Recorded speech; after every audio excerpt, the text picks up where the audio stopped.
Muy buenas tardes en la Ciudad de México, en México, y buenos días en Japón. Yo soy Vania de la Vega Shiota, soy presidenta de la Asociación Mexicana de Exbecarios del Japón y me da mucho gusto que nos acompañen el día de hoy en esta actividad que hemos preparado para ustedes. Este webinar se llama Enseñanza, Investigación y Datos en medio de una crisis. Fortaleza de los exbecarios en México y Japón. Es un webinar que está planeado desde el corazón de la Asociación Mexicana de Exbecarios del Japón para dar a conocer de manera profesional en sus ámbitos laborales qué han hecho 3 exbecarios distinguidos en el área de las ingenierías para poder sortear la crisis y cuáles fueron las herramientas que les dio su formación en Japón para poder llevar a cabo acciones que contribuyeran a las sociedades en las que ellos viven gracias a las herramientas que les dio sus estudios de doctorado en Japón. Agradezco por eso primeramente al señor Tatsuya Sakai, agregado cultural de la Embajada de Japón en México, que nos acompaña el día de hoy y que en breve nos dará unas palabras para inaugurar este evento, así como el apoyo de la Embajada de Japón en México para la realización de este acto. Agradezco también al doctor Noé Velázquez por coordinar, pensar y llevar a cabo y ejecutar este webinar, y por supuesto a los doctores Asael May, Rigoberto Martínez y León Palafox que le dan vida al webinar del día de hoy. Asimismo, agradezco al comité organizador del día de hoy, al maestro Noel Segura, a la doctora Eri Tamagawa, que han estado desde hace semanas y días al pendiente del desarrollo de este webinar, así como el resto de la mesa directiva de la asociación. Muchísimas gracias y sin más preámbulo, le doy la palabra al señor Tatsuya Sakai de la Embajada de Japón en México. Buenas tardes para México y buenos días para Japón. Para comenzar, quisiera agradecer por esta amable invitación para dar unas palabras en este webinar titulado Enseñanza, Investigación y Datos en medio de una crisis, fortalezas de los exbecarios en México y Japón, que debido a la coyuntura actual, pues no podría haber sido más oportuno. Me da mucho gusto poder encontrarme con ustedes de manera virtual. Estoy seguro de que dentro de muy poco tiempo, pues habrá oportunidades de vernos y saludarnos ya de manera presencial. Quiero reiterar mi gran aprecio por la Asociación Mexicana de Exbecarios del Japón, AMEJ, por el enorme esfuerzo que todos sus integrantes realizan con mucho entusiasmo, pues para organizar este tipo de eventos que nos permiten continuar con el intercambio cultural y académico entre nuestros países, a pesar de las restricciones impuestas por la pandemia, así como por su genuino interés en difundir la cultura, la ciencia y la tecnología de Japón aquí en México, temas de los que ustedes son grandes conocedores. Saludo con una enorme satisfacción a la presidenta de AMEJ, la maestra Vania de la Vega Shiota, así como a los demás integrantes de AMEJ y a los webinaristas, quienes son todos verdaderos puentes de amistad entre ambas naciones. A todas las personas que decidieron acompañarnos en este evento, también les saludo con un gran gusto. Les agradezco su gran interés. Durante la participación de los ponentes de hoy, escucharemos los retos y soluciones que ellos, como exbecarios del gobierno japonés, proponen para enfrentar los desafíos generados por la pandemia, desde su perspectiva muy particular, ya que son profesionales que realizaron una gran parte de su formación académica en mi país, Japón. Estoy deseando escuchar sus opiniones, que seguro que son de mucho interés y también de nuestra utilidad. Japón y México han venido profundizando sus relaciones día a día en una amplia gama de áreas. Por supuesto, no solo por el esfuerzo de ambos gobiernos, sino por el trabajo y la dedicación de profesionales como ustedes, miembros de la AMEJ, que trabajan decididamente por preservar y afianzar los vínculos entre nuestros países, con diversas actividades como la de hoy. Por esta razón es que las relaciones entre Japón y México pues tienen asegurado un futuro bastante promisorio. Nuevamente, muchísimas gracias por su continua contribución al fortalecimiento de los lazos de amistad entre Japón y México. Vamos entonces a disfrutar de este seminario, permitir que fluyan las ideas y iniciemos un diálogo propositivo y cordial, como siempre hacemos en este grupo de buenos amigos que somos. Pues para terminar, quiero felicitar a la AMEG por la organización de este evento, así como expresar a todos ustedes mi deseo para que tengan una excelente salud y mucho éxito en sus actividades futuras. Declaro entonces inaugurado este webinar, enseñanza, investigación y datos en medio de una crisis, fortalezas de los exbecarios en México y Japón. Muchas gracias. Muchas gracias, señor Sakai, por sus palabras y por su mención de la Asociación Mexicana de Exbecarios del Japón. Damos entonces paso al inicio del webinar. Doy la palabra al doctor Noé Velázquez, que es egresado de la Universidad de Agricultura de Tokio e investigador de la Universidad Autónoma de Chapingo. Doctor Noé Velázquez tiene el uso de la palabra. Muchas gracias. Primero que nada, quiero agradecer a todos nuestros webinaristas, el doctor Asael May, el doctor Rigoberto Martínez, el doctor León Palafox, por haber aceptado esta invitación. Por supuesto, al señor Tatsuya Sakai por el apoyo brindado a través de la Embajada de Japón en México, a la presidenta Vania de la Vega, y a todos nuestros invitados el día de hoy por asistir a este evento, ¿no? Entonces, sin más preámbulo, me voy a permitir presentar a nuestro primer ponente, el doctor León Felipe Palafox Novak. Él realizó sus estudios de doctorado en la Universidad de Tokio, en Japón, donde se especializó en el uso de inteligencia artificial para su aplicación en sensores como cámaras y robots y en sistemas de biología molecular. Después realizó 2 estancias postdoctorales en la UCLA y en la Universidad de Arizona, donde aplicó la inteligencia artificial en problemas de neurociencia y astronomía. Ha trabajado en consultoría ofreciendo soluciones de inteligencia artificial y data science a empresas del sector retail, energético, turismo, entre otros. Estuvo a cargo también del Centro de Ciencias de Datos de la Universidad Panamericana, donde se dedicó a la creación de planes académicos alrededor de ciencia de datos y su implementación en la industria.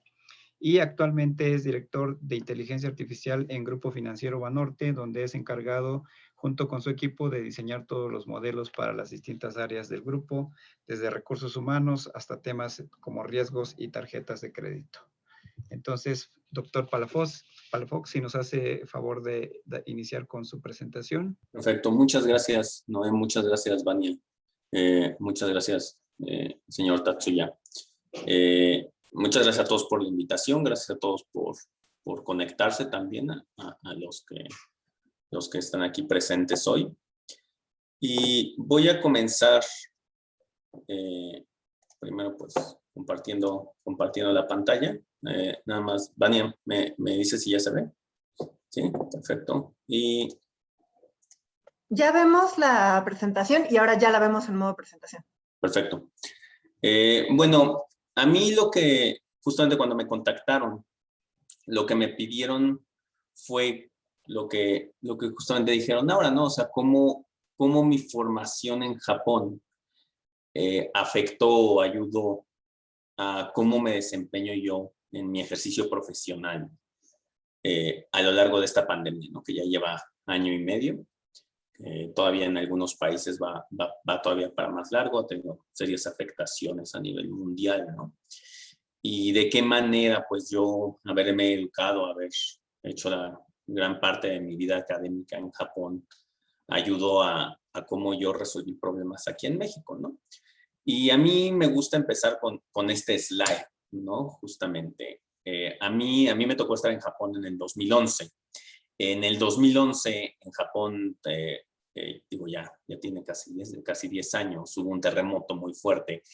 Y algo que siempre llamó mucha atención es que los supermercados se vaciaron de papel de baño. No había papel de baño por ningún lado. ¿no? Yo tenía uno cruzando la calle y estaba vacío. Y aquí en México, cuando empezó el tema de la pandemia y también en otros países, pasó lo mismo. De repente todo el mundo se quedó sin papel de baño. Y me acuerdo cuando empezó a pasar eso aquí en México, yo en ese momento yo pensaba, dije, mira, pues son fenómenos razonablemente parecidos, ¿no? La forma en la que los seres humanos reaccionan a una pandemia que nos obliga a quedarnos encerrados, a no salir, y a un desastre natural como es un terremoto. O sea, fue un terremoto bastante fuerte. Y esto era en Tokio. O sea, Tokio no había tenido mayor afectación, pero pues de todas formas no había papel de baño. No hay cualquier cantidad de explicaciones económicas y logísticas de por qué es uno de los productos que primero se terminan, ¿no? Otra de las similitudes, me acuerdo, quien le tocó estar en Japón en aquellos años, AC, que es justamente una asociación como de comunicación ahí en Japón, repetía y repetía el mismo comercial, ¿no? O sea, de que teníamos que ser buenos unos con los otros, necesitamos decir konnichiwa, arigato, estas palabras de amabilidad, ¿no? Y justamente me acuerdo que lo habían comentado que todos los anunciantes se habían retirado de la tele y habían dejado solo estos anuncios como en solidaridad, como para tratar de básicamente no capitalizar sobre el hecho de que había tantas personas pegadas a la tele durante ese tiempo del terremoto, ¿no? Y entonces yo soñaba con este comercial. O sea, todos los que nos tocó vivir en Japón en aquel entonces, seguramente, inclusive ahorita lo vieron y de repente les empezó a sonar el sonsonetito en la cabeza de cómo suena la canción. Y aquí en México también, bueno, tenemos el Consejo de la Comunicación, que también ahorita de seguro ya todo el mundo lo tiene en la cabeza, el Consejo de Comunicación, voz de las empresas, ¿no? Que también suena para varios temas de la pandemia, ¿no? Entonces, y también me llamó mucho la atención que también sociedades razonablemente parecidas en países diferentes también están atendiendo, también están utilizando estrategias similares, ¿no? O sea, como hay una necesidad de comunicarse con la audiencia más allá de lo que está sucediendo. Y bueno, entonces cuando estaba preparando la presentación dije, bueno, todas estas similitudes, ¿no? Y pensé en dónde estoy hoy. Hoy estoy en Grupo Financiero Banorte, es el segundo o tercer banco más grande de México, depende cómo lo midan, ¿no? Tenemos más de 10 millones de clientes, ¿no? Tarjetas de crédito, tarjetas de débito, cualquier producto que tradicionalmente asociamos con un banco, ¿no? Y cuando empezó la pandemia, bueno, muchos dicen, oye, pero pues al banco, ¿en qué le afectó? El banco es, digamos, es un bien con una elasticidad razonablemente baja. ¿Por qué? Porque pues siempre necesitamos un banco, ¿no? O sea, pues nos pagan en el banco, pagamos con tarjetas de crédito, ¿no? Entonces, pues muchas personas si me preguntaron, oye, el banco, pues a ustedes no les fue tan mal, ¿no? La verdad sí fue un poco mal, a todos nos fue mal. ¿Y por qué? Porque es por lo que tradicionalmente a los bancos y a todo mundo nos empieza a ir mal. Bueno, pues porque la gente no sale, ¿no? Por el tema de la pandemia, no se gasta en combustible. Esto tuvo muchas consecuencias en su momento. El precio de la gasolina bajó brutalmente, ¿no? La gente no viaja, ¿no? Ahorita hay una gran crisis en el tema de los aviones también porque no estaban listos. Las conferencias, muchos de los aquí presentes seguramente hemos ido a varias conferencias, pues hoy en día todas son virtuales, esta conferencia es virtual. Los hoteles, pues ciertamente gran parte de sus ingresos venía a partir de las conferencias, ¿no? Y obviamente sus ingresos dejan de fluir. Y ¿qué sustituye esto? Pues todos los servicios de entrega a domicilio, ¿no? Aquí en México ya tú ves a los Rappi, a las personas que entregan Rappi, las personas que entregan Uber, los ves formados afuera de los restaurantes, los ves ahí esperando, vas a algún McDonald's razonablemente grande, está atascado de repartidores de Uber, repartidores de Rappi, ahí pasándose consejos, platicándonos con nosotros. ¿Qué quiere decir esto? Que nuestros hábitos de consumo, nosotros como sociedad a nivel mundial, pero ahorita vamos a centrarlo en México, ¿no? Que es el caso que estamos analizando, pues cambian radicalmente, ¿no? Ya no compramos en los mismos lugares, ya no compramos de las mismas maneras, ya no nos comportamos de las mismas formas, ¿no? Y esto ¿qué pasa? Pues que si nuestros hábitos de consumo cambian, también nuestros gastos. Ahora, en lugar de ir al restaurante, pagar al valet parking, pagar la gasolina, todo eso, pues yo nada más pido un Rappi, ¿no? Y a veces es hasta más barato que el restaurante, ¿no? O en lugar, por ejemplo, de que dices, es que voy a ir de viaje y pago el avión y pago esto, pues nada más me conecto a la conferencia en Zoom, que muchas veces es gratis, ¿no? Y entonces, pues empezamos a tener todo este cambio en hábitos de consumo. Y uno dice, bueno, pero ¿y eso en qué afecta, no? Pues afecta en mucho. ¿Cómo compran las personas? Pues con tarjetas de crédito, ¿no? O sea, la mayoría de las personas en Rappi y en Uber compran con tarjetas de crédito. México no es un país tan bancarizado, pero aún así la cantidad de compras por tarjeta de crédito son bastantes. Por eso puse el caso de aviones, hoteles y gasolina, que son los sospechosos principales de gasto de tarjeta de crédito. Es los lugares donde más gastamos con tarjetas de crédito son esos tres, ¿no? Y uno dice, bueno, sí le afectó en el banco, la gente está cambiando sus hábitos de consumo, ¿y eso a ti qué? Bueno, yo soy el director de inteligencia artificial en Banorte, y la propia definición de inteligencia artificial es utilizar datos históricos para poder predecir patrones futuros. ¿Y qué es lo que pasa? Que durante todo este año, todos esos datos históricos que existieron sobre dónde compran las personas, qué hacen y demás, son basura. Y, o sea, se los pongo muy, muy fácil. O sea, sí son útiles hasta cierto punto, pero muchos otros, pues, son basura, se vuelven basura, ¿no? Decir, oye, esta persona todos los días, todos los meses salía de viaje, ¿no? Vamos a predecir que se va a ir de viaje en el 2021. No va a salir de viaje en el 2021 porque no puede. Entonces, el modelo simplemente ya no va a hacer lo que tiene que hacer, ¿no? O sea, va a dar un resultado, pero va a dar un mal resultado. O, por ejemplo, va a decir, esta otra persona gasta mucho en combustible, vamos a mandarle una promoción de combustible en abril del 2021 y ahí le llega la promoción por mensaje de texto, ¿no? Y yo no estoy sacando el carro, ¿no? A mí este mensaje me es inútil. Estás gastando un centavo, que al final los centavos suman, en mandar una promoción inútil. Y entonces tenemos este gran problema de muchos datos que de utilidad muy limitada, pero sin embargo la gente sigue gastando. Sin embargo, las personas siguen teniendo pues estos diferentes hábitos de consumo, de los cuales ya no tenemos históricos. Y si uno aplica Machine Learning de la forma tradicional, ¿no? Machine Learning, inteligencia artificial, los vamos a utilizar de manera intercambiable, pues ciertamente uno empieza a tener problemas, ¿no? O sea, si uno se limita a lo que aprende en un bootcamp, en este tipo de pequeños cursos, pues sí empieza a ser problemático. Y ahora saltemos a Japón, ¿no? Ahí ya nos quedamos en que es problemático, ¿no? En Japón cayó el terremoto, varias prefecturas fueron muy afectadas, particularmente en los alrededores de Sendai. O sea, yo todavía me acuerdo que me tocó ir a una conferencia meses después a Sendai, te subías al techo de la estación y se veía devastado todo, o sea, se veía plano de la estación al mar, o sea, se veía plano, ¿no? Hubo una gran afectación y en ese entonces, como Noé bien lo mencionó, yo hacía investigación en la Universidad de Tokio alrededor de cómo interactúan las personas con su ambiente. A ver, si yo entro a la casa, ¿no? Igual utilizando sistemas de inteligencia artificial, pues qué luces prendo, qué luces apago, prendo la computadora, apago la computadora, prendo la televisión. Les estoy hablando de hace 10 años, o sea, Alexa, Google, el asistente de Google, Siri, todo eso no existía. O sea, porque ahorita de seguro me dicen, pues todo eso ya lo hace Alexa. Pues sí, o sea, en este entonces eso todavía no existía, ¿no? De hecho, un colega mío de la maestría, él está trabajando ahorita en Amazon justamente en el tema de Alexa. Y bueno, en ese entonces igual teníamos históricos, ¿no? Estábamos asociados con un instituto en Japón que justamente pues se encargaba de censar, obviamente con su previo conocimiento, a las personas, ¿no? Decían, bueno, cuando entran a su casa y demás. Sucede el terremoto. ¿Y qué sucede? Pues las personas ya no salen, ¿no? Dependiendo de la prefectura, pues muchas personas pues ya se empiezan a quedar en su casa. Las personas que nos tocó estar ahí seguramente recordarán que sí cambió la forma. Los trenes en muchos lugares ni siquiera servían. En Japón, pues si el tren no anda, pues tú no sales, ¿no? A menos que te quieras ir en bicicleta y andar en bicicleta 2 horas.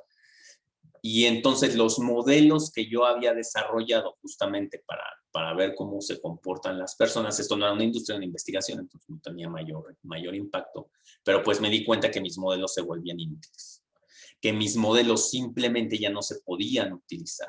Y entonces yo me puse a pensar acerca de esto, me puse a leer en ese momento de un término que se conoce mucho en estadística, que es el cisne negro.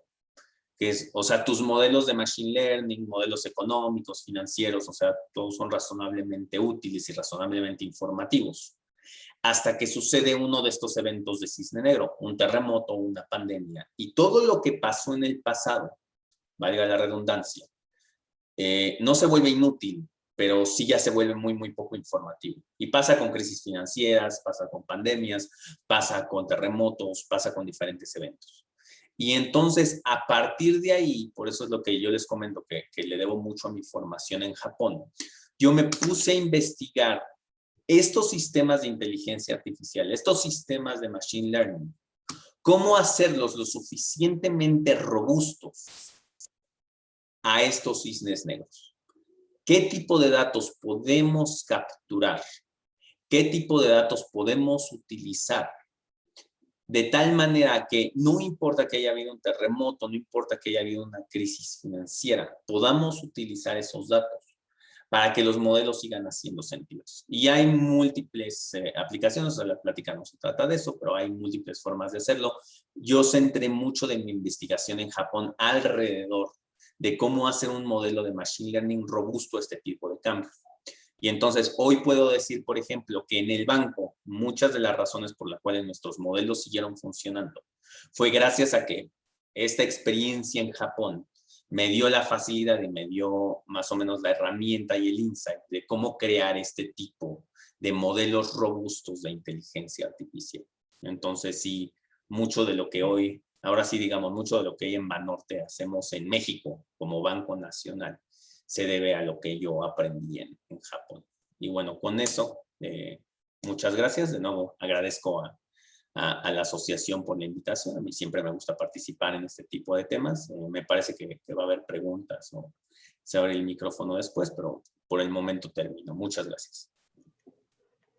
Muchísimas gracias, León. Creo que en tu caso específico y bueno, en esa experiencia que tuviste en Japón es compata, ¿no? El hecho de que te diste cuenta en ese momento, porque digo, desafortunadamente la tragedia ocurrió y hasta ese momento pues tenías un patrón de modelos que a lo mejor si no hubiera ocurrido esta tragedia, pues no hubieras buscado esta nueva información, esta nueva forma o estos cisnes negros de datos, ¿no? Digo, todos a lo mejor de los presentes también han estudiado estadística y bueno, en la estadística son datos que tenemos del pasado, ¿no? Analizamos esos datos, como bien lo dijiste, para predecir, ¿no? Y en este caso, como ocurre en la pandemia, pues los datos prácticamente lo dijiste, ¿no? Ya no se vuelven confiables a lo mejor, ¿no?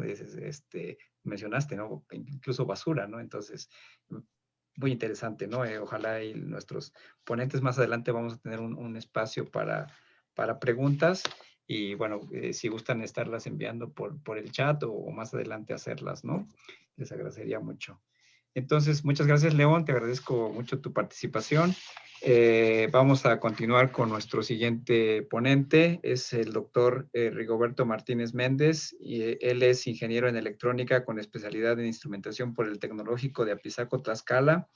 Posee una maestría en bioelectrónica otorgada por el CIPESTAB del IPN y obtuvo el doctorado en ingeniería biomédica por la Universidad de Chiba en Japón, también en 2011. Desde el año 2011 se desempeña como profesor e investigador de la Universidad Autónoma del Estado de México para la Facultad de Ingeniería y la Facultad de Medicina. Es parte del SNI nivel 1 del Sistema Nacional de Investigadores. Sus principales intereses se centran en el desarrollo de sistemas electrónicos para el diagnóstico y rehabilitación de enfermedades diversas. Es autor o coautor de más de 50 artículos y capítulos de libro en temas relacionados con la instrumentación electrónica aplicada al área médica. Ha dirigido o participado en más de 10 proyectos con financiamiento y realizado estancias de investigación en Italia y Japón.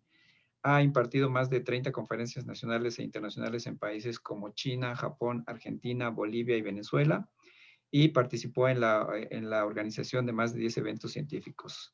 Cuenta con 3 registros de propiedad industrial ante el Instituto Mexicano de la Propiedad Industrial y ha participado en más de 80 cursos a nivel licenciatura y posgrado. También ha dirigido más de 20 tesis de licenciatura, maestría y doctorado. Adelante, Rigo, por favor. Se me pasó a mencionar, pero tenemos 15 minutos. Sí, gracias. Hola a todos, muchas gracias. ¿Sí me escuchan bien?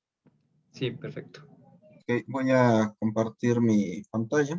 Bueno, pues yo también, muchas gracias a Noé, Vania, por la invitación, a todos ustedes por conectarse.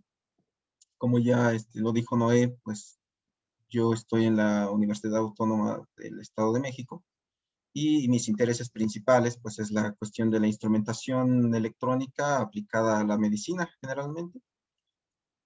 Y yo les voy a hablar un poco de los retos que hemos tenido aquí en la universidad en específico. Yo creo que es general también para los profesores de todo el mundo, profesores e investigadores en estos tiempos de pandemia. Ya León nos hablaba un poco de cómo afecta esto en términos bancarios y estaba muy interesante. Yo les voy a hablar un poco más en esta cuestión de la enseñanza como profesores, como investigadores, cómo nos afecta y cómo de alguna manera lo que aprendí o lo que viví en Japón, pues me ayudó en este caso. Ok, a ver si cambia. Bueno, aunque yo me dedico a hacer investigación y a dar clases en gran parte de mi tiempo, me afectó la pandemia en dos áreas principales, que es la enseñanza y la investigación. Entonces, en enseñanza, como ya todos saben, todos los que están aquí han tenido que afrontar eso, ya sea como estudiantes, como alumnos o como profesores. De repente nos quedamos sin esa retroalimentación natural, esa presencia que de alguna manera nos da mucha información y de repente todo pasó a ser en línea, donde ahora nos vemos a través de una pantalla, donde no todas las personas quieren encender su cámara, etcétera. Y en el caso específico de ingeniería, pues esto nos afecta de una manera quizá un poco más fuerte, porque muchas de las ramas de ingeniería pues necesitan práctica, necesitan ir al laboratorio, necesitan, en mi caso, armar circuitos, probar elementos, cuestiones de ese tipo. En específico, los cursos que yo imparto son cursos con alto contenido práctico, donde generalmente los alumnos están así, tienen equipo electrónico conectado, muchos cables, están probando circuitos, están quemando cosas que no deberían. Este es un ejemplo de los cursos que yo estaba impartiendo cuando inició la pandemia. Entonces, todos, instrumentación electrónica, filtrado de señales, proyectos de instrumentación, tienen mucho esa parte práctica y de repente nos quedamos sin esa opción. De repente todos nos vamos a nuestra casa, tenemos que vernos a través de una pantalla. Obviamente los estudiantes pues carecen de esos equipos que se encuentran en el laboratorio. Y entonces ese es un gran problema. Ahora, ¿cómo lo hacemos para lograr que los alumnos puedan practicar, que los conocimientos les lleguen? Si ya no tenemos esa parte, hay una pirámide por ahí que no recuerdo el nombre, pero nos da un cierto porcentaje de qué tanto un ser humano puede aprender, ya sea escuchándolo, hablándolo o haciéndolo, y generalmente es haciéndolo o enseñando a otros como más aprendemos. Con esto de la pandemia, pues nos quedamos sin esa herramienta o esa parte práctica. Y por otro lado, en términos de investigación, en ese momento yo estaba llevando a cabo un proyecto que tiene que ver con la predicción de riesgos de caída en adultos mayores en conjunto con personas del Instituto Nacional de Geriatría. Y justamente en ese momento estábamos en una fase de recolectar datos, igual que, como lo mencionaba León hace un rato, nosotros también estábamos tratando de recolectar datos y aquí no es que no sirvieran esos datos, sino más bien de repente pasamos a semáforo rojo, como pueden ver aquí en la imagen, y todo se cerró. Y nosotros estábamos adquiriendo datos de asilos, de hospitales, de lugares donde se juntara gente adulta mayor y de repente ya no podemos tomar datos. Entonces, ese caso nos afectó bastante. Y otra cosa que nos afectó, dado que me dedico a realizar diseños electrónicos, esto ocurrió un poco después del inicio de la pandemia y debido a que se detuvieron muchas empresas, principalmente estas empresas creadoras de microcontroladores, de procesadores. Y a la vez la gente empezó a comprar más computadoras, más tabletas, etcétera. A la fecha todavía siguen los efectos de esta escasez de procesadores, de chips.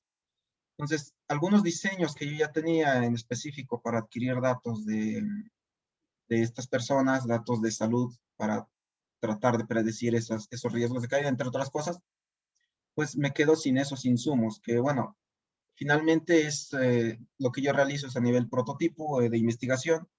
No requiero miles de esos dispositivos, pero de repente ya no tenemos ni uno más. Ya no puedo hacer más para tomar datos en otras partes, entonces eso también es otra cuestión que nos afectó. A mí en lo personal, y yo entiendo que a otros investigadores les ha de haber afectado de manera similar, depende de a lo que se dedicaran. Pero bueno, estas son los dos grandes rubros en los que me afectó. ¿Y cómo influye la estancia en Japón para enfrentar esta situación? Igual que lo que ya comentaba León hace un momento, justamente yo también estaba en Japón en esa época del 2011, justamente estaba terminando el doctorado, cuando sucedió el sismo de Tohoku.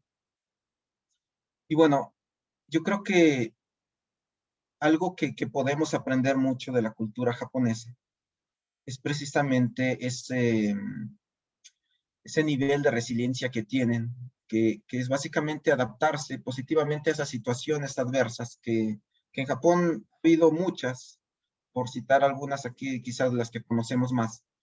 La bomba atómica o los ataques con bomba atómica que barrieron ciudades.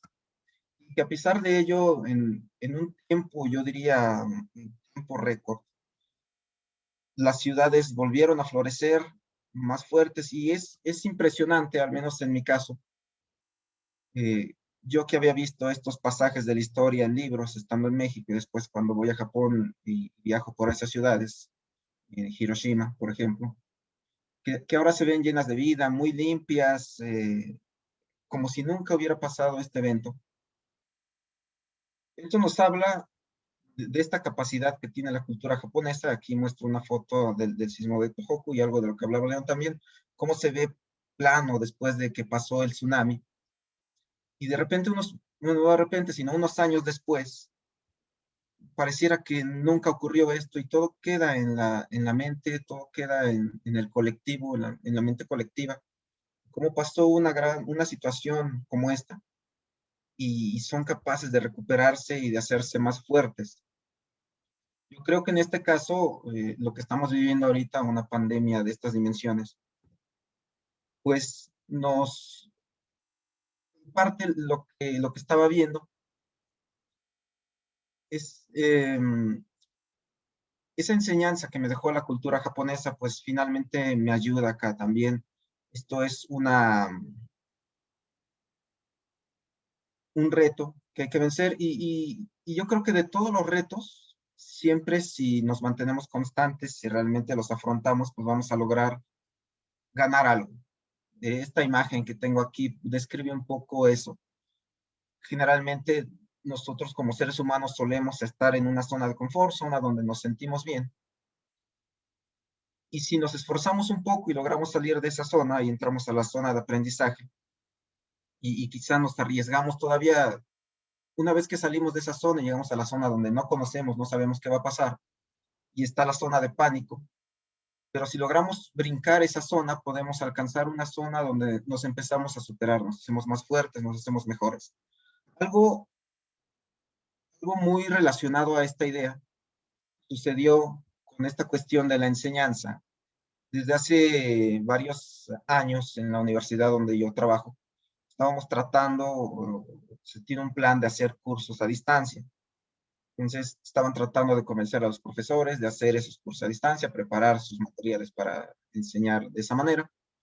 Y había muchas,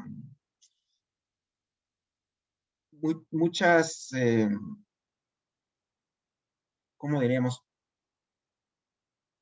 Impedimentos o ideas de que no se hiciera porque era muy difícil, especialmente en ingeniería, ya que, como les comentaba al inicio, esa cuestión práctica, decían, pues, ¿cómo lo puedo hacer a distancia? Entonces, esta pandemia nos vino a hacer a demostrar que sí se puede. Habría que ver hasta qué nivel estamos haciéndolo bien. Pero todos aquellos profesores que decían no se puede, es muy difícil, tuvieron que hacerlo forzosamente. Entonces tuvimos que hacer un salto inmediato a la teleenseñanza, pasar de una enseñanza normal a un e-learning, basarnos en plataformas online para hacer ahora las clases y tratar de buscar alternativas que nos dieran la capacidad suficiente para transmitir los conocimientos a los estudiantes. Algo que me parece muy interesante y una buena cuestión es que, por ejemplo, en canales como YouTube se empezaron a ver mucho contenido. Ahora los profesores empezaban a subir sus clases y yo siempre he visto como que en México, en Latinoamérica en general, no solemos crear mucho contenido. Más bien somos consumidores de contenido. Esta pandemia nos hizo de alguna manera empezar a crear más contenido y veo con mucho gusto ahora que, por ejemplo, en YouTube se pueden encontrar clases o explicación de temas muy diversos de personas de Latinoamérica. Entonces yo creo que esa es una cuestión que esta pandemia pues nos hizo mejorar, nos hizo hacernos más fuertes. En mi caso en específico, por ejemplo, empecé a utilizar más las cuestiones de notas, a llevar un control mucho más detallado de las clases. Entonces, eso también le ayuda a los estudiantes porque ahora podían tener las notas de clase, podían tener todo grabado. Entonces, de alguna manera, esto fue un beneficio. Y por otro lado, me hizo buscar formas también de suplir ese material que se tiene en el laboratorio, equipos muy costosos, que los estudiantes no tienen. Entonces, ¿cómo van a hacer prácticas ahora si ya no tienen esos insumos? Entonces me hizo pensar mucho, realmente me pasé mucho tiempo pensando cómo podrían hacerle una opción alternativa para poder medir señales, obtenerlas, verlas, procesarlas. Y por otro lado, aquí me estoy basando en plataformas que son muy simples. Por ejemplo, es un dispositivo que compré precisamente en Japón para hacer pruebas y justamente ahora tuvo mucho uso. Y bueno, algo que me hace ver que esto realmente fue útil o que los esfuerzos que hicimos fueron suficientes son mensajes como los que vemos acá. Este es, por ejemplo, de un estudiante que ya estaba por reprobar el curso, pero al final su comentario de que aprendió muchísimo a pesar de que fue una clase online y dice fue la clase a la que más le echaba ganas, eso me deja pensando, pero creo que estas cuestiones, si nosotros logramos buscar la manera de vencer esos retos y realmente tratar de suplir las faltas con otra cosa, puede darnos muy buen resultado. En cuanto a la cuestión del uso de tecnología, lo que les comentaba, esta creación de contenido, yo por ejemplo empecé a subir más videos en YouTube y se puede ver cómo hay un crecimiento en esas cuestiones, en esos videos de personas que lo ven, de suscriptores, y es muy satisfactorio ver cómo podemos compartir el conocimiento de manera gratuita y llegar no solo a los estudiantes, sino a personas de todo el mundo. Entonces, yo creo que esta parte de la pandemia pues nos apoyó o nos hizo mejorar en esa parte. En la cuestión de investigación, que les comentaba que también había tenido problemas muy específicos, esta escasez de dispositivos programables, pues finalmente he estado migrando a otros dispositivos más comunes, más baratos, que casualmente no tuvieron esa escasez. Entonces, y de hecho resultan mejores y más baratos que los que estaba usando. Entonces, finalmente también resulta en una cuestión positiva. Lo de la obtención de datos, buscar datos en otras o contactos en otras instancias, buscar otros proyectos. Entonces, al final, yo creo que esta cuestión de resiliencia es muy útil y nos permite crecer como personas. Finalmente, una cuestión muy japonesa, kintsugi, es el hecho, seguramente lo habrán escuchado, el hecho de reparar un objeto roto, en específico generalmente son cuestiones de cerámica, que se reparan y se pegan con oro líquido, pero que tienen un trasfondo un tanto filosófico, que implica que si algo se rompió, podemos repararlo y eso nos hace más fuertes y en este caso hace esas cosas más valiosas. También nos puede hacer a nosotros más valiosos como personas, con más conocimiento. Entonces, esta filosofía que tienen, yo creo que se puede aplicar muy bien en esta cuestión de la pandemia que estamos viviendo. Finalmente, ya para cerrar mi participación, yo creo que estas cuestiones que están muy arraigadas en la cultura japonesa han sido de mucho apoyo. La resiliencia, el kintsunagi, y pequeños detalles que yo creo que todos los que hemos estado por allá o que tenemos contacto con Japón hemos podido ver, la cuestión de ser responsables, de ser puntuales. Creo que esos pequeños detalles, si lográramos implementarlos aquí en México de manera natural, podrían hacernos crecer de una manera muy, muy buena y algo similar a lo que pasa en Japón. Pues de mi parte, eso es todo. Goseicho arigato gozaimasu. Y pues de mi parte es todo. Gracias. Muchísimas gracias, Rigo. También definitivamente pues una experiencia haber estado en esta situación, tanto en Japón, ¿no? Este evento del tsunami y del terremoto, pues creo que nos hace más susceptibles y bueno, y a la vez a lo mejor estar un poco más preparados para estos cambios, ¿no? Estos eventos que son repentinos, ¿no? Concuerdo contigo en esta parte que mencionas de repente ahora ya, y creo que ocurrió, bueno, no solamente en esta parte de docencia, pero en todas las áreas, de repente ahora pues tu trabajo hazlo con otras herramientas, ¿no? Con otras sobre todo cuestiones en línea, ¿no? Que a lo mejor no estábamos preparados, no conocíamos, tuvimos que aprender a utilizarlas sobre la marcha, como bien lo dijiste, tuvimos que iniciar buscando alternativas que lo decías, ¿no? Pues pasamos de ser a un país a lo mejor consumidor de contenido en línea a ser un país que está siendo ahora creador de contenido y que a lo mejor no habíamos tenido la oportunidad de demostrarlo, ¿no? Como bien lo dijiste en tu canal, pues que está subiendo el número de vistas que tienes y que a lo mejor pues otros profesores están en la misma situación, ¿no? Pues te agradezco mucho, Rigo. También vamos a tener una sesión de preguntas más adelante.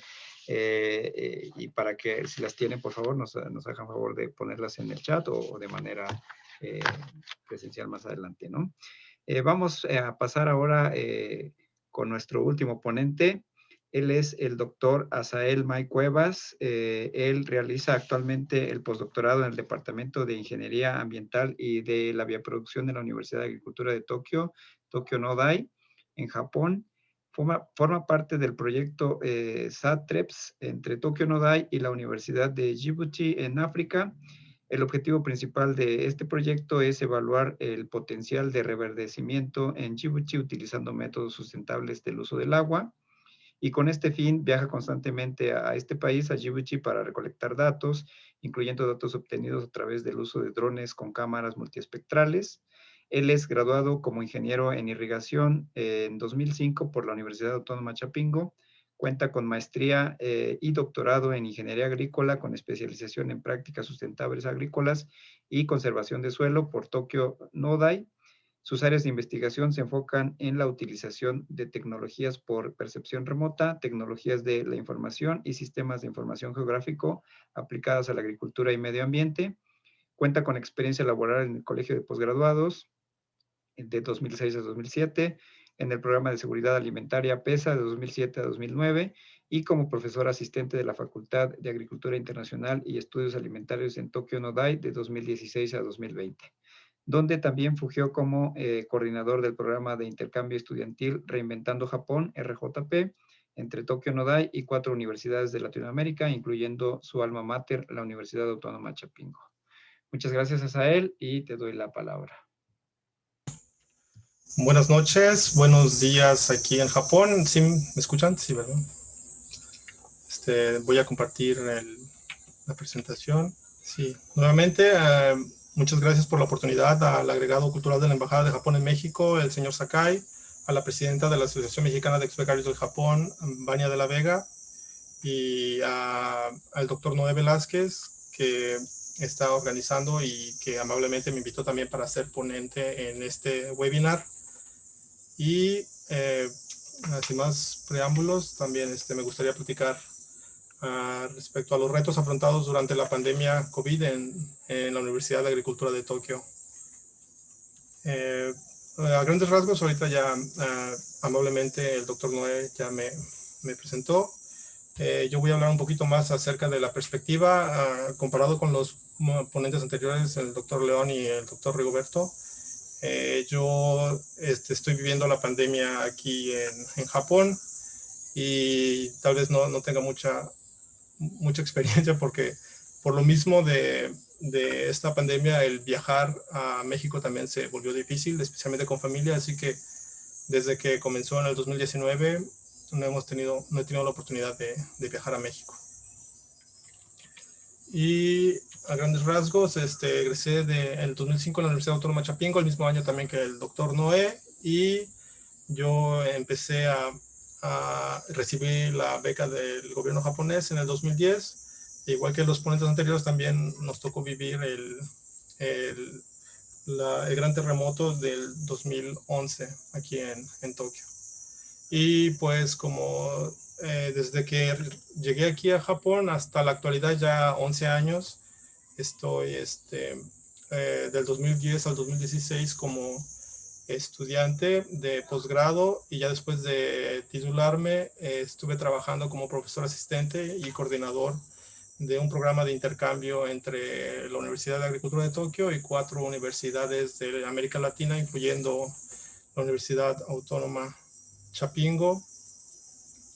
Y en la actualidad, como mencionaba el doctor Noé, me encuentro ahorita participando en un proyecto de reverdecimiento del desierto en Djibouti, que es un país que está al este de África. Y igualmente por la pandemia actual es un poco difícil viajar, no imposible, pero hay un montón de procedimientos para salir del país y sobre todo para volver a entrar, incluyendo exámenes que es en todo el mundo de PCR, pero también al ingresar a Japón estrictamente se tiene que dar una cuarentena de 15 días en los que tienes que estar en autoaislamiento.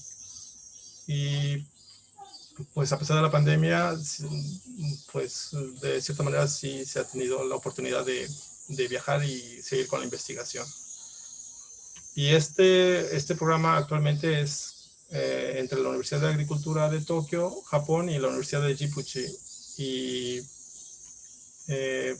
va a continuar, pero pues por el esquema actual, muchos investigadores también de esta universidad han tenido que posponer, o como profesor solamente se cuentan, ustedes lo sabrán, para hacer este tipo de proyectos con las vacaciones de verano o de invierno, con el periodo vacacional para viajar al extranjero y continuar con investigaciones alternas que se tengan. Pero por la pandemia ahorita y por el confinamiento al regresar, relativamente todos los profesores no han podido viajar y continuar con el proyecto como se tenía previsto. Así que se espera que ya con las vacunas, por lo menos a finales de este año, ya se esté retomando nuevamente el intercambio entre profesores para seguir con la investigación en Djibouti, África. Y yo voy a platicar un poquito más. Cuando estuve en el Centro de Programas Internacionales, estuve también trabajando en el proyecto de intercambio, un poquito acerca de la Universidad de Agricultura de Tokio. A grandes rasgos, fue fundada en 1981 le llaman el padre biológico, Enomoto Takeaki, que era el ministro de Asuntos Exteriores, y él fundó la universidad, pero se dice que el padre adoptivo es el profesor Yokoi, que fue el primer presidente y le dio forma al principio fundador de la universidad, que es ciencia práctica, que es aprender haciendo, como mencionaba Rigo, que más que andar en el aula, mandar a los estudiantes a campo a que apliquen lo que aprendieron y así aprender también de los agricultores, que al final de cuentas son los que saben más, los que observan constantemente los cultivos y tienen más conocimiento, a pesar de que uno esté en el aula aprendiendo la teoría. Y en 1946 se muda la universidad a lo que es ahorita el campus de Zetagaya. La universidad en sí cuenta con 23 departamentos en 6 facultades y el número de estudiantes ahorita en este año son de licenciatura más de 12,000 y de posgrado más o menos 600. Y aquí a grandes rasgos están los 3 campus con los que cuenta esta universidad, y en el que me encuentro en este momento es el campus de Zetagaya, que es el central y cuenta con 4 de las 6 facultades. Hay uno en Hokkaido, que cuenta con una facultad de ciencias marinas, y uno en Atsugi, que es más enfocado a ciencias animales, a zootecnia. Además, hay diversas granjas de aprendizaje donde los estudiantes pueden realizar prácticas. Y el Centro de Programas Internacionales, Center for Global Initiatives, fue fundado en 1989 y era para darle un impulso también a la universidad, hacer que se internacionalizara y darle oportunidad a sus estudiantes de conocer, no nada más recibiendo estudiantes, sino también mandando a las universidades asociadas de Tokyo Nodai para que conocieran, pues para que vivieran de primera mano la agricultura en otros países y ampliaran su visión. Y las universidades asociadas ahorita están por todo el mundo, son los puntitos rojos, y como pueden ver en México se cuenta con la Universidad Autónoma Chapingo, que es la universidad de la que también se graduó el doctor Noé y un servidor, y pues así continuamos fortaleciendo los lazos entre México y Japón. Y como compromiso global de este centro, se reciben estudiantes internacionales de Latinoamérica, son como el 10%, no es mucho, pero en general se trata de promover también para recibir estudiantes cada año.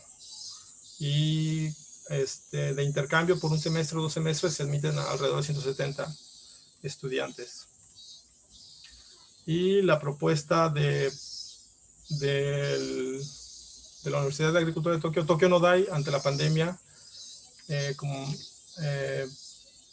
empezó la pandemia en el 2019 en diciembre, pero aquí el primer semestre empieza en abril, así que el 7 de abril del año pasado, el gobierno japonés declara el primer estado de emergencia en Japón, en Tokio, y de ahí pues apenas está empezando, y las universidades en todo Japón están viendo cómo afrontar este reto, cómo evitar la propagación. Y 3 días después, la Universidad de Agricultura de Tokio decide cerrar el acceso al campus, y está prohibida para estudiantes y trabajadores, y solo pueden ingresar al campus el personal que hace que se mueva a la universidad, el personal mínimo. Y entonces, así como mencionaba el doctor Rigo, se comienza esta dinámica de también los profesores y los estudiantes empezar a aprender las herramientas en línea y cómo ajustar el currículum, las prácticas sobre todo, para que los estudiantes aprendan con medios audiovisuales que pues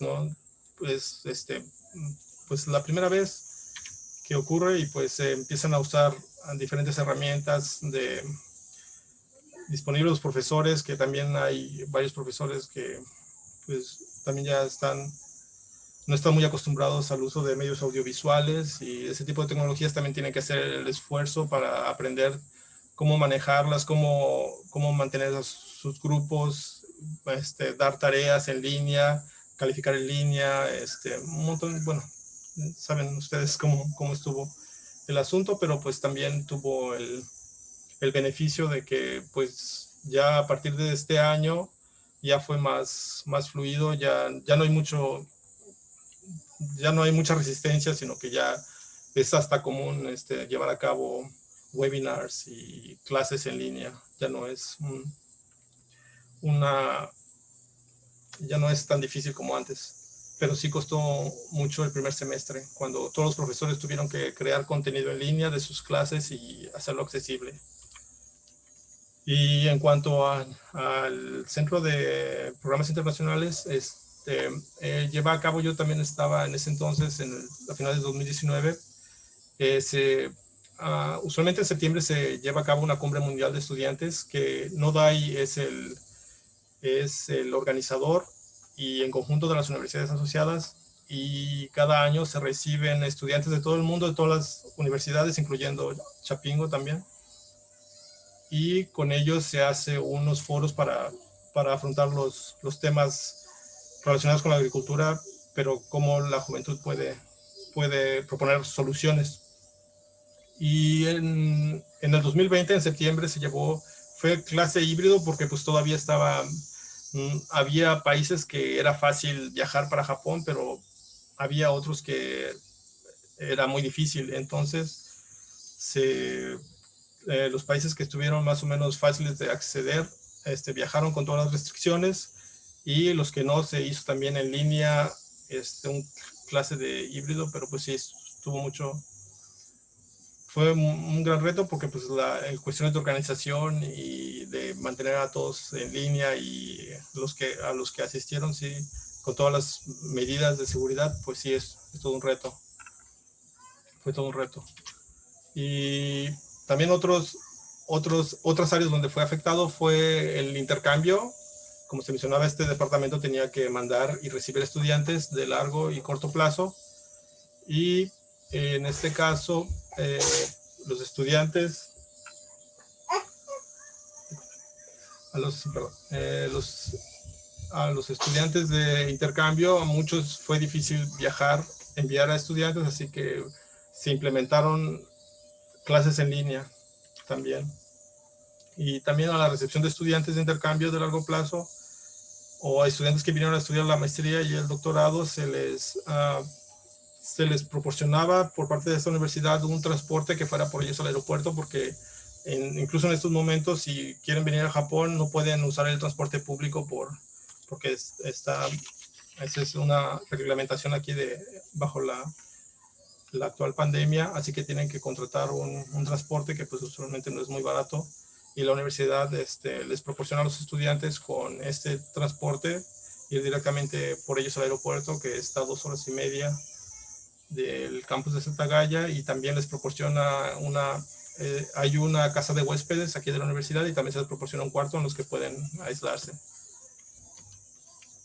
Y ya en el segundo semestre inicia normal, el 23 de septiembre, pero al siguiente año, casi terminando este semestre, se volvió a declarar un segundo estado de emergencia en 8 prefecturas, y viendo que este segundo estado de emergencia no les requería a las universidades cerrar sus instalaciones, esta universidad NODAI decide continuar con las clases prácticas presenciales, que es lo que más cuesta, pero como ven en la fotografía, los estudiantes tienen que usar estas face shield, estas protecciones en el rostro, y así como cubrebocas, que es obligatorio cuando se están realizando prácticas aquí en los laboratorios. Y ya para este semestre, que empezó en abril y ya va a terminar a finales de este mes, de hecho ahorita estamos en exámenes finales, y en el segundo empieza más o menos de manera normal el 12 de abril, pero otra vez hay otro estado de emergencia en 25 de abril, y durante este estado de emergencia, esta vez la universidad decide cancelar las clases presenciales por las estado de emergencia, pero no incluyendo durante toda la duración, que fueron 2-3 semanas, pero después, ahorita mismo, hace 2 semanas, el 12 de julio fue declarado otro estado de emergencia, y es en el que ahorita andamos todos. Y igualmente, como no se requiere que las universidades cerren sus instalaciones, ahorita se están llevando a cabo los exámenes finales, pero se tiene un monitoreo de la temperatura y de los síntomas de los estudiantes, y se tiene un control muy estricto para acceder al campus. También como profesor tenemos acceso al sistema interno de la universidad, donde llegan instrucciones de cómo llevar la pandemia, cómo tratar a los estudiantes y cómo también qué actividades tiene que llevar uno como profesor. Y cada semana recibimos una tabla donde nos dice en qué nivel, la parte de abajo es el nivel 1, que es lo más leve, lo más ligero, y el nivel 5 ya es lo más pesado. Ahorita estamos en estado de emergencia, pero como no hay mucha solicitud por parte del gobierno de cerrar instalaciones, ahorita se están siguiendo muchas medidas de desinfección y de tomar temperatura y de ver el estado de los estudiantes, y si pues se ve algún síntoma, reportarlo directamente al centro de salud de la universidad. Y esto se actualiza cada semana. Aquí está también para la columna verde es para los estudiantes y la columna anaranjada es para los profesores y personal de la universidad. Y también cada semana se está publicando en la página principal de la universidad el número de personas que se contactaron que dieron positivo en su examen de su prueba de COVID. Y, por ejemplo, la semana pasada se tuvieron 14 estudiantes y de este campus de Setagaya y 2 del campus de Atsugi y ninguno en Hokkaido. Y pues ahorita estamos también está la campaña de vacunación, ya recibimos aquí, bueno, en general también en el laboratorio les pregunté a varios estudiantes, y ya recibieron también un volante que te da un número que pues ya puedes acceder a la vacuna, a vacunarte. Y usualmente se decía que las universidades y otros lugares donde trabajar ya iban a empezar a hacer encuestas o empezar a ofrecer la vacuna, pero pues ahorita todavía no hay fechas concretas. También otra forma es que uno mismo, con el número que tiene, vaya a una clínica y vea si tienen disponibles vacunas y ya agendas tu vacunación. En mi caso va a ser la primera el 20 de agosto, es lo más pronto que pudimos encontrar vacunación. Y también mañana ya son los Juegos Olímpicos, y también está con esto de la vacuna y de las vacunas y de si se va a llevar a cabo o no. También hay un poco de incertidumbre, y el día de ayer, de hecho, se reportaron un pico en el número de contagiados solo en la prefectura de Tokio. Desde junio no se habían reportado tantos casos, desde enero, perdón. Así que ya están 1832 y se teme una quinta ola de contagios, así que también estamos con la incertidumbre todavía, pero pues al parecer pues ya con las vacunas que ya se ven en el horizonte, pues esperemos que en cuanto a cuestiones poco a poco regresemos a la nueva normalidad. Eso sería todo. Creo que pues en cuanto a aprendizajes como estudiante de Japón, pues en mi caso tal vez no fue muy concreto, pero pues como sigo aquí, pues estamos tratando de llevar las actividades que nos corresponden de la mejor manera en el ámbito profesional y también en el familiar. Muchas gracias por su atención. Muchas gracias, Asael. Me parece incluso un poquito como lo manejaba León en su título, ¿no? 9 años de diferencia, y se nota pues en cómo están llevando la pandemia, porque nosotros ni siquiera hemos, yo creo que en la mayoría de las universidades, pensado, ¿no? O a lo mejor esto serviría de ejemplo de cómo podríamos actuar una vez que ya regresemos a clases presenciales, de cómo llevar a cabo el cheque con los estudiantes, qué tan estrictos debemos de ser, cómo podemos llevar a cabo las prácticas. Yo creo que son ejemplos claros de cómo están actuando allá en Japón y cómo podemos aplicarlo directamente aquí, ¿no? Tanto para control, yo creo que, no sé si aquí seguramente habrá muchos docentes que nos están escuchando y bueno, en lo personal, y creo que son ideas o formas de incluso de seguir aprendiendo, ¿no? De Japón a la distancia, de cómo ellos están llevando a cabo esta parte de la pandemia. Y bueno, lo principal allá creo que la principal ventaja es que no han cerrado las universidades y que han tenido la posibilidad de seguir teniendo las prácticas, que como lo decía Rigo, pues es importantísimo, ¿no? Para que los estudiantes puedan aprender y sobre todo, por, como lo mencionaste, por el lema de la universidad, ¿no? Que es ciencia práctica, ¿no? Y concuerdo, ¿no? Eso debería ser en todas, ¿no? Y sobre todo en ingeniería, ¿no? Pues te agradecemos mucho la participación, Asael. Vamos a continuar entonces con el webinar. Tenemos ahora la sesión de preguntas, ¿correcto, Vania? No sé si tengamos alguna pregunta de parte de los asistentes que nos puedan levantar la mano. No sé si pueden levantar la mano o escribir en el chat, por favor. Muchas gracias, doctor Noé. Mi pregunta es para el doctor Palafox. Acerca de sus modelos robustos. Primero, muchísimas gracias por la presentación a todos los ponentes, todas muy interesantes. Al doctor Palafox, supongo que usar estos modelos robustos implica algún costo en complejidad. No sé cómo usted nos daría alguna recomendación de cómo discernir en qué sistemas sí es efectivo utilizar estos modelos robustos y asumir este costo contra algún otro modelo que sea más simple, que sea más sencillo de implementar. Sí, claro, gracias por la pregunta.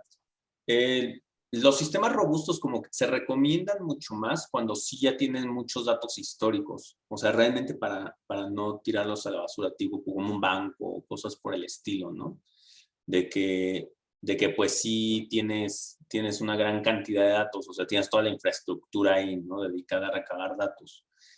Y de repente pues son datos que ya no funcionan para lo que está pasando, ¿no? Entonces ahí sí la inversión en poder desarrollar modelos de aprendizaje máquina más robustos es cuando vale la pena. Cuando son modelos más sencillos, por ejemplo, las fintech, o sea, estas pequeñas startups que tienen poco tiempo de vida, pues en realidad no tienen tantos datos históricos, ¿no? Estamos hablando de que si tiene 2 años funcionando, tendrá 1 año de datos funcionales. Entonces sí hay otro tipo de modelos de aprendizaje en línea y demás que son mucho más sencillos, que sí realmente me parece que les podrían dar mucho más valor, ¿no? O sea, uno de los principios ahí es un poquito más teórico, más matemático, del aprendizaje robusto, es ver qué factores no cambian independientemente de este tipo de factores extemporáneos. Por ejemplo, el ejemplo más básico es la edad, ¿no? O sea, las personas siguen teniendo 20 años, haya pandemia, haya crisis, haya lo que sea, ¿no? Pues, su edad va a ser una constante. Por ejemplo, también hay buscar factores, te digo, que no cambien. Por ejemplo, el pago de colegiaturas, si bien sí se vio afectado por la pandemia, nada más afectó a cierto tipo de escuelas, ¿no? Otro no. La comida, alimentos, los supermercados, realmente esos patrones tampoco se movieron. Pero de nuevo, necesitas tener esos históricos para hacer los comparativos, ¿no? Entonces, pues sí, yo diría que es más, ese sí es más el ambiente de empresas grandes con históricos, o sea, Banorte, FEMSA, Coca-Cola, o sea, empresas bastante grandes. Muchas gracias. Claro. Muchas gracias. Tenemos una pregunta en el chat. Dice de Luis Contreras, me gustaría saber la impresión del doctor Rigoberto respecto a lo expuesto por Asael. ¿Cuáles serían algunas de las acciones inmediatas para el regreso a actividades en la nueva normalidad? Hola, gracias por la pregunta. De hecho, ahora que estaba escuchando a Asael, me estaba llamando mucho la atención la forma en que lo están llevando a cabo en la Universidad de Nodai. Especialmente, yo creo que algo que nos falta mucho aquí también es el flujo de información. Como yo creo que la sociedad, estoy hablando de mi ambiente cercano, mi entorno y en general de México, Creo que no confiamos mucho en la información y siempre tenemos esa sensación de que nos están ocultando información y realmente parece ser que es cierto, ¿no? Pero la forma en que manejaban esa información, por ejemplo, lo que nos mostraba Sael, cuántos infectados hubo en cada campus, la forma en que están manejando esas columnas con colores y en general yo recuerdo la forma en que manejaban la información en Japón, es muy metódica y eso nos lleva como personas también a confiar más en lo que está pasando. Y de alguna manera hay una máxima en la cuestión de electrónica y de control específicamente. Si nosotros podemos medir algo, también lo podemos controlar.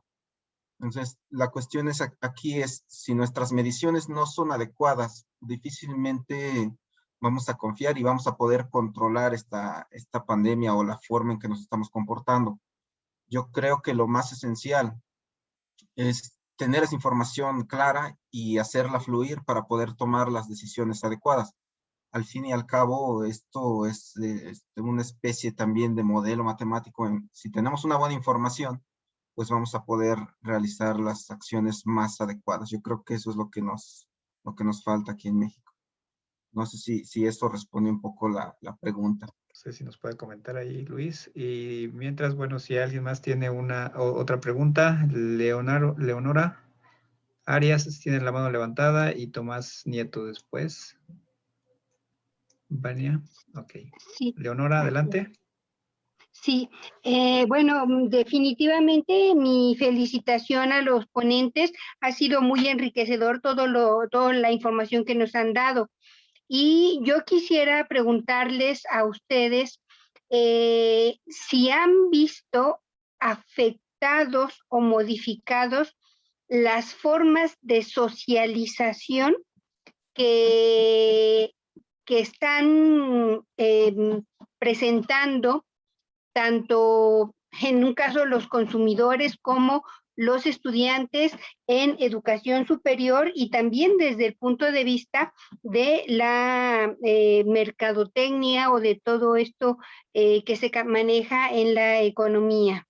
Bueno, esto es porque en el momento en el que hemos estado ahorita ya en prácticamente todo el mundo entrando en un sistema híbrido de educación, a través de los medios digitales, hay generaciones que ya llevan, por ejemplo, un año y medio de haber ingresado a un nivel educativo y los muchachos, yo trabajo con educación superior, no se conocen. Es decir, se conocen a través de una cámara. Pero entonces, ¿qué está pasando con esas formas de socialización? No sé si ustedes hayan percibido alguna situación con respecto a este proceso. Supongo que es general la pregunta, no sé quién quiera iniciar. Sí, es general, sí. Asael, ¿nos ayudas de Japón? ¿Cómo lo están viviendo allá? Sí, muchas gracias por la pregunta. En el caso de Nodai, también es como bien sabes, es una universidad privada, también el esquema es un poco diferente, pero sí se maneja un poquito más enfocado a que los estudiantes son los clientes, los consumidores de educación. Y al principio, en el mes el año pasado, en el mes de abril, cuando empezaba el semestre y también la incertidumbre de la pandemia, hubo incertidumbre porque pues también muchos estudiantes se planteaban el dilema de por qué andar pagando una colegiatura tan cara si es en línea, y pues hay otras formas, ¿no? Pero pues afortunadamente, como se presentó, también la Universidad de Nodai está tratando de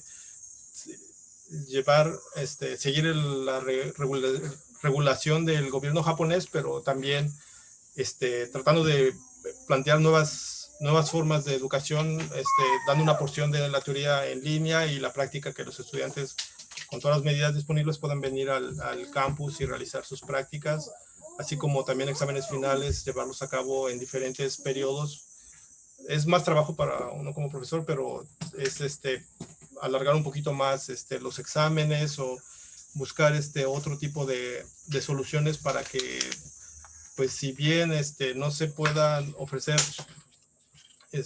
una educación como fue antes de la pandemia, sí haya más que nada calidad de la educación y que los estudiantes puedan tener acceso. Y como también mencionaba, al principio el año pasado fue difícil porque sí, entre los estudiantes pues no se conocían, como mencionaba Rigo, a veces unos ni siquiera prendían la cámara y pues no podías ver, no podías, entre ellos, entre los estudiantes, y uno como dando la clases, no podías tener ese tipo de retroalimentación que uno como humano, al ver el rostro o ver las reacciones de los estudiantes o entre ellos, pues ya también obtienes ese tipo de retroalimentación.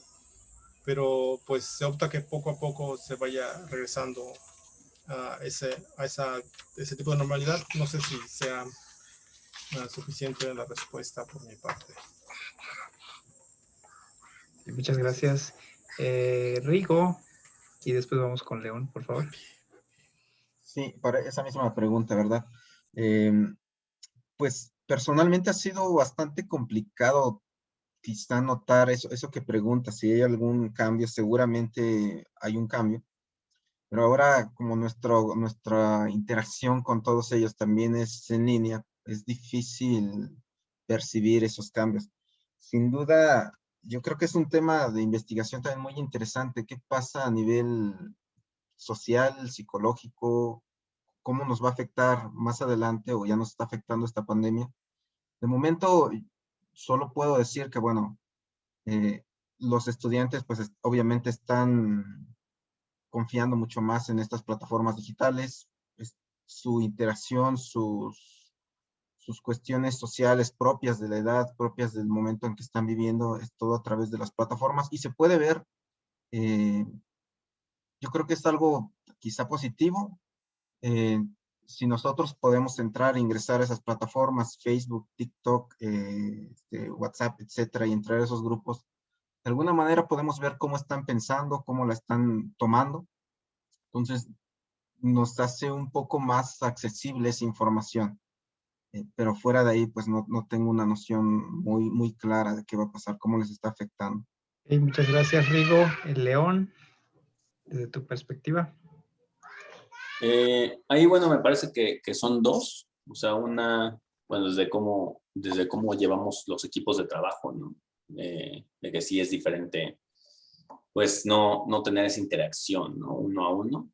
Y sí hay, por ejemplo, y lo que he visto en varios análisis, lo más importante es lo que le llaman la verticalidad, ¿no? O sea, no depender solamente de una plataforma, que puede ser la que te da la escuela. Por ejemplo, yo también doy clases en la Universidad Panamericana, y sino manejar esta conexión horizontal, similar a lo que comenta Rigo, ¿no? Que, o sea, yo por ejemplo a mis alumnos los tengo en Facebook y en Twitter y demás, y de repente por ahí me saludan y cosas así. A mí me acuerdo, o sea, justamente dentro de la coyuntura de la pregunta, a mí me tocó el caso inverso con algunos alumnos, ¿no? Que ellos se graduaron a la mitad de la pandemia. O sea, no es que entraron en la pandemia, sino que se graduaron. Entonces, pues olvídate de fiesta de graduación, olvídate de todo este tipo de eventos que tradicionalmente asociamos con una graduación, ¿no? Uno de ellos me decía, pues es que lo que pasa es que dejé de conectarme a tus clases en línea para conectarme al trabajo, ¿no? O sea, realmente no se siente como una transición socialmente hablando. A mí, por ejemplo, me da la impresión de que eso en Japón pegaría de una manera brutal, ¿no? Sobre todo porque allá esas transiciones de una etapa de la vida a la otra son bastante claras, ¿no? En el momento en que dejas de entrar a la escuela, en el momento en que empieza el trabajo. Entonces, sí, yo he encontrado que el tema de la verticalidad ayuda mucho. O sea, siempre a mis alumnos yo les doy mi WhatsApp, no sé si sea una buena política o no es una buena política, ¿no? Pero de que si un día quieren platicar, tienen alguna pregunta, pues me pueden mandar un mensaje, ¿no? Más allá de las plataformas de la escuela, y a las personas que colaboran conmigo, ¿no? Que me reportan el trabajo, también todos tienen mi teléfono y demás, ¿no? Porque siempre, sobre todo con el tema del trabajo remoto, no falla que de repente Easy no funciona, o Total Play, o Infinitum. Entonces siempre me pueden mandar mensajes. He tenido juntas en WhatsApp, en Teams, cualquier cantidad de plataformas, ¿no? Entonces sí, tratar siempre de mantener los canales de comunicaciones abiertos, ¿no? Y tratar de hacerlo lo más amigable y lo más directo posible, ¿no? Tanto para los alumnos como para las personas con las que trabajas. Okay, muchas gracias. Esperamos que haya respondido la pregunta. Tenemos con la mano levantada a Tomás Nieto y antes de dar la palabra voy a leer algunas preguntas también para que vayan pensando. Tenemos a Ingrid Paulina que dice, buenas tardes a todos, felicitaciones. Y la pregunta es, ¿cuál creen que deba de ser el nuevo enfoque en cuanto al desarrollo de investigaciones? Y también tenemos a Langen Corlay que dice, pregunta para todos también, si no hubieran ido a realizar estudios de posgrado en Japón, ¿hubieran reaccionado de diferente manera ante la pandemia? Y bueno, también es relacionado, la estancia en Japón, ¿qué aspectos les permitió mejorar, fortalecer o adquirir? Y ahora sí le damos la palabra a Tomás Nieto, por favor. Gracias. Buenos días y buenas noches, dependiendo de dónde estén. Antes que nada, quiero expresar mi admiración por los tres ponentes de la plática. Y ahora sí, ya viene mi pregunta. Como ya se sabe, en los últimos años, la tecnología se desarrolla a cada vez pues, a ritmos más acelerados. De hecho, yo como alumno siento que es prácticamente una bendición tener de esas tecnologías en la pandemia. Y mi pregunta para los tres es ¿cómo creen que hubiera sido una pandemia de esa magnitud hace unos 10 o 15 años, cuando las tecnologías aún no estaban tan desarrolladas? Muchas gracias. ¿Les parece si empezamos ahora al revés, a partir de León? Y si nos pueden apoyar también con las otras preguntas de una vez. Gracias. Bueno, la pregunta es interesante, ¿no? O sea, ¿cómo hubiera sido hace tiempo, ¿no? Que no había Zoom, no había Meet, había ICQ. Ahí, bueno, o sea, yo siempre lo he comentado, o sea, yo siempre he estado muy a favor de las tecnologías, ¿no? Muy categóricamente a favor de las nuevas tecnologías. ¿Cómo hubiera sido si no hubieran habido estas tecnologías? Ahí sí yo soy muy pesimista, o sea, yo sí pienso que por ejemplo, en el tema del trabajo, pues es o vienes o te corremos, ¿no? Como que no hay muchas alternativas, que a muchas personas así les pasó, ¿no? Que en algunas empresas de México, no voy a decir dónde, ¿no? Te decían, bueno, pues es presencial. Oye, pero hay pandemia, pues es presencial, ¿no? Pues el trabajo que elegiste, ¿no? Y es que no quiero ir a conseguir otro trabajo, ¿no? Entonces, me suena que mucho se hubiera ido por ahí, ¿no? O sea, por lo mismo que no existe esa facilidad de trabajar de manera remota. Y a mí, por ejemplo, justamente digo, dentro del tema que se está hablando mucho, el tema de la educación, quizá no tanto la educación superior o de posgrados como la de nosotros, ¿no? Que al final pues, tú te puedes encerrar y leer y estudiar y demás. Pero pues los alumnos, ¿no? O sea, el rezago educativo de alumnos que no tengan acceso a un tutor, a una biblioteca, cosas así, me parece que sería brutalmente grande, ¿no? O sea, básicamente tienes alumnos sin clase durante año y medio, ¿no? O sea, de por sí ahorita el rezago ya está pesado, ¿no? Entonces sí, yo sí tengo una visión bastante negativa, ¿no? De lo que hubiera sido la pandemia sin esta tecnología. Y yo nada más, una de las preguntas, ¿no? De la estancia en Japón, ¿qué aspectos me permitió fortalecer o adquirir? De manera muy similar, ¿no? A lo que comentaban los otros ponentes, ese tema de la resiliencia, ¿no? O sea, yo me acuerdo que hablaba con los japoneses después del terremoto y me decían, no, pues sí, dio miedo. Oye, pero no, el trauma, ¿no? Pues sí, pero igual hay que trabajar al día siguiente, ¿no? ¿Qué se le va a hacer? Oye, pero es que lo que pasa es que mira, y pues sí, pero pues la vida sigue, ¿no? Entonces, como que ese tema con la pandemia, ¿no? O sea, tratar de manejar, tratar de buscar que justamente que la vida siga, que el trabajo siga, ¿no? Me parece que sí.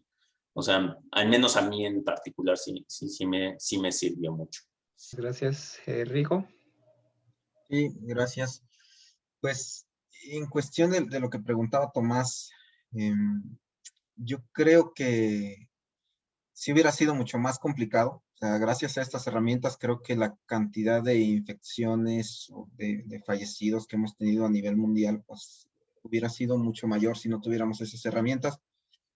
creo que el hecho de que existan estas herramientas nos ha permitido sobrellevar mucho mejor esta pandemia. Entonces, si no las hubiera habido, seguramente hubiéramos encontrado algunas alternativas no tan buenas, yo creo.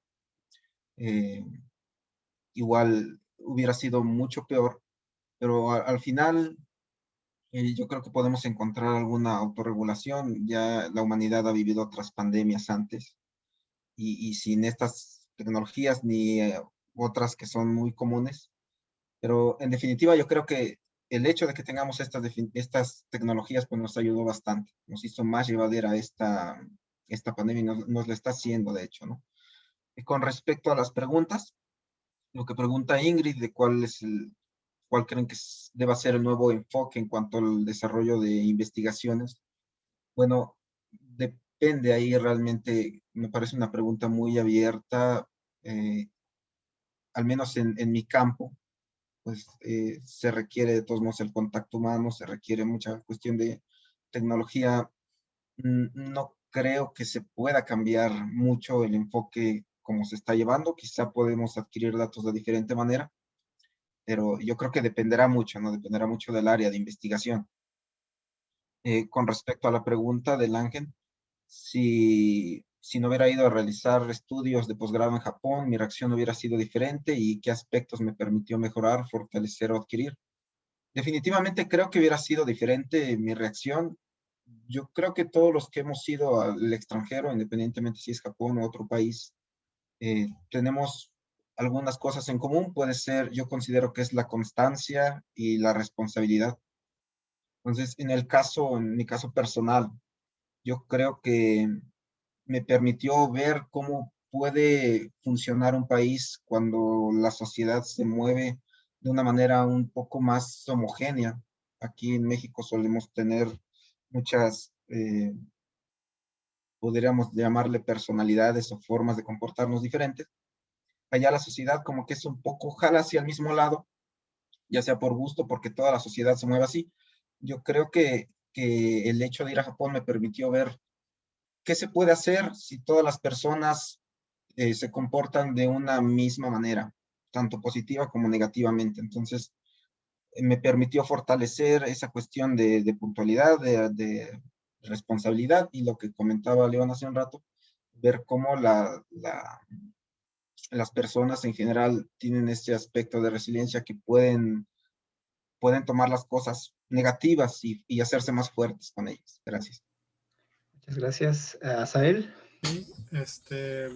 Primero respecto a la respuesta de Ingrid, respecto al desarrollo de investigaciones,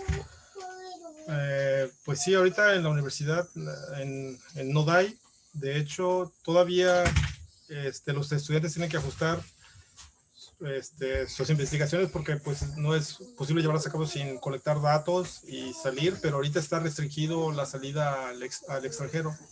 Eso sí, aquí dentro de Japón están permitidos, pero también con muchas limitaciones, y eso también siento que ha dándole otra forma, reformando el sistema en que pues uno como asesor también les propone o dirige esas investigaciones de los estudiantes, cómo acoplarse a las nuevas limitaciones que la pandemia está dando y buscar nuevas herramientas para poder llevar a cabo investigaciones aquí en la universidad. Y respecto a la pregunta de, creo que Tomás, sí, sin tecnología no creo que haya sido lo mismo. Igualmente ahorita estando aquí en cualquier parte del mundo, la bendición de poder hablar con una persona al otro lado del mundo incluso sin mucho problema creo que es una bendición de esta era, y ha permitido también como una herramienta seguir adelante a pesar de la pandemia, o también, no sé, en cuestiones del gran terremoto también, como uno buscó apoyo en cuanto aquí en Japón o con la familia en el exterior. Sí fue de gran ayuda de contar con ese tipo de tecnologías. Y cómo nos da la pregunta de Langen de respecto a lo que de estudiar aquí en Japón, si pido herramientas, sí, también lo veo más enfocado, como mencionaba el doctor Rigo, que pues ya estando uno aquí en Japón, en la comunidad, ves que, por ejemplo, la universidad, como lo presentaba, lo que está proponiendo en su página principal, uno como estudiante pienso que eso también da mucha reafirmación de que la información que se les da por medios oficiales a los estudiantes y que la universidad también está conectada con el gobierno y está siguiendo reglamentaciones, te dan cierta, como a los estudiantes como también profesores, cierta tranquilidad que pues no se puede al 100%, pero sí de que pues están siguiendo, se está haciendo el esfuerzo pues para no expandir la pandemia y para continuar con las actividades.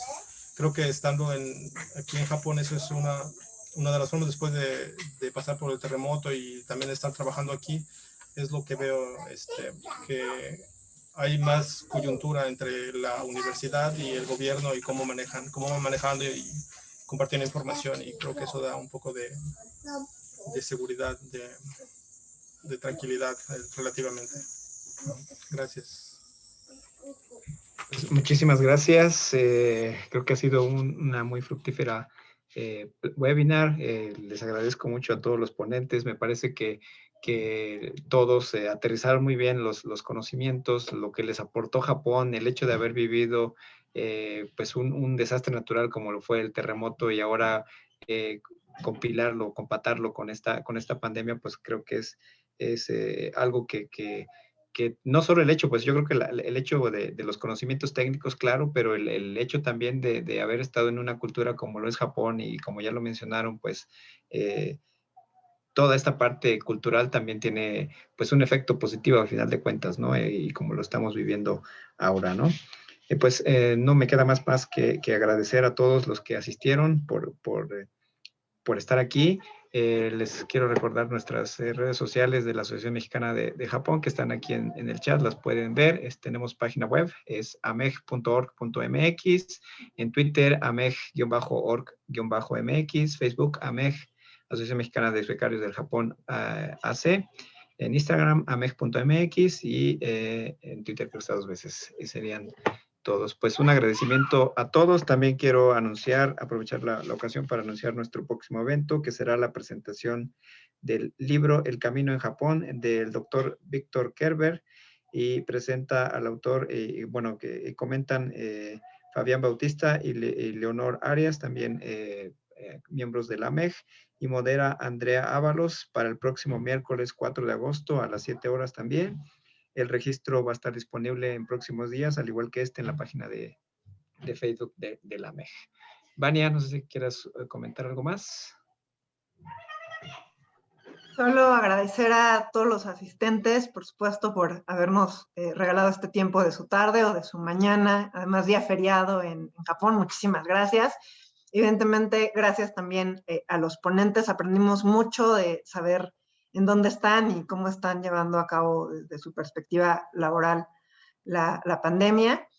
Por supuesto, la presencia del señor Tatsuya Sakai, agregado cultural de la Embajada del Japón en México.